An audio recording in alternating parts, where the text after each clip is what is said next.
Salutations all, and welcome back to another kitchen adventure. To my fellow Texans, I hope that you are staying warm as we are hit with another ice storm. For all you Northeasterners, nobody asked you. We didn't say anything when you were crying about 72-degree weather being a heat strike and whatever. But anywho, on a cold, cold week such as this, sometimes you need something warm to fill the belly. And in today's case, it is in the form of a deliciously gravy-dripping balls. You know what? I gotta start recording these things, or I gotta start writing a script. This is crazy. Alright, so I apologize. Let me rephrase.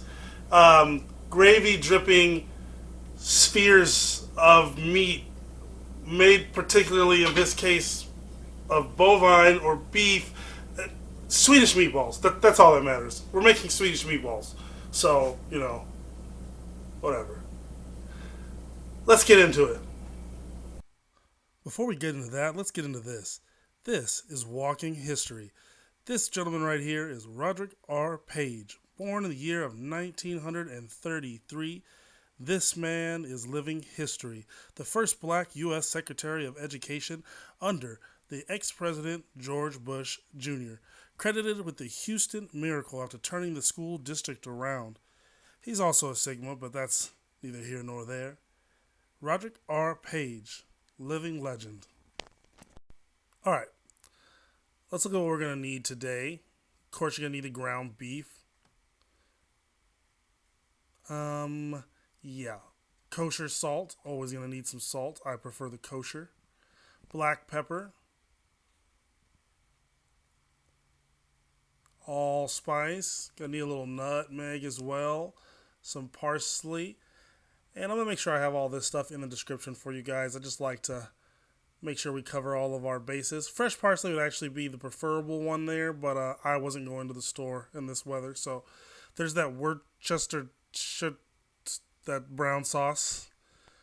Our favorite ingredient in the house, garlic. Now the recipe is going to call for honey Dijon mustard or Dijon mustard. I like to use a spicy stone ground. And you don't actually have to have panko per se. You just want breadcrumbs to help bind your meatballs together.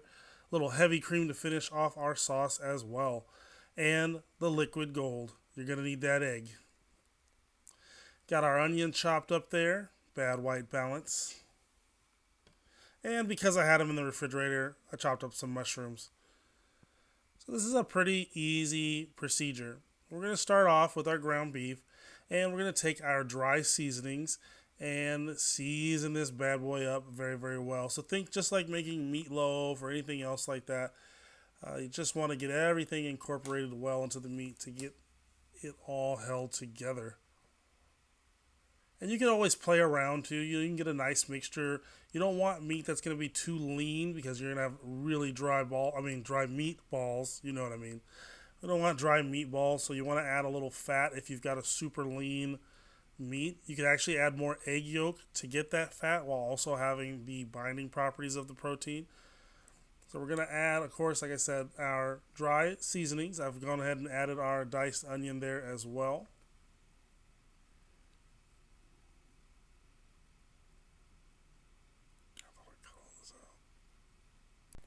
Alright, once we got those in, I added my fresh garlic as opposed to the garlic powder from the recipe and my breadcrumbs. And you just want to get that mashed in there really, really good. You want to get those breadcrumbs completely involved in this situation and get it mixed in really, really well. That's why I prefer the gloves. It's just me. I'm weird like that. Well, once you feel comfortable with the amount of mixing, then we will start pinching them off and creating our meatballs. Something to keep in mind when you're rolling the meatballs, it is a firm but very light touch to get a nice round ball of meat. Super easy. Alright, once you've got your meatballs done, you're going to take that little bit of olive oil that you've set aside and use that in your pan. I'm just using a little non-stick spray. Same. And we're going to add our meatballs. And what we're trying to do at this point is just brown them off. So just like when we sear our steak or we sear our other meats, we're doing the same exact thing here. We're starting that cooking process. We want the meatballs to actively hold in that flavor and moisture, but also stick together. And that's what the searing them off part is all about. So we're just going to let these bad boys ride until we get some color on them.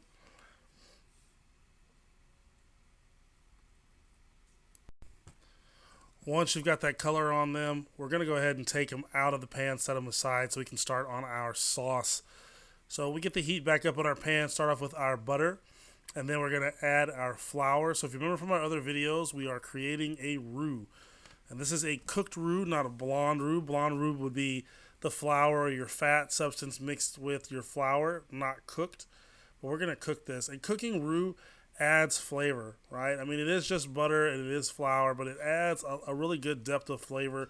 The longer that you cook it, the stronger the flavor will be. So for those gumbo lovers out there, you already know one of the reasons it tastes and looks the way it is because that roux is cooked to a point of surrender. That's the nicest way to say it. I'm not going to say it's burnt. It's Cajun, so nothing is burnt. It's just blackened. Anywho, so this is how we're going to start our gravy or the sauce, right? So we're going to let that cook a little bit. You can see I'm whisking quite a bit. I'm trying to break up all those little chunks of flour. The beef base, the beef stock, I apologize, I forgot to mention at the beginning. You're going to need that. It is in the ingredient list. Read the instructions first. Don't trust me. And we just want to make sure we break up all of that flour. You don't want any of those clumps because those will sink to the bottom of your mixture and burn your gravy. And no one wants that. So once we've got the chunks knocked out, we're going to add our Worcestershire sauce, that place that no one's ever been to.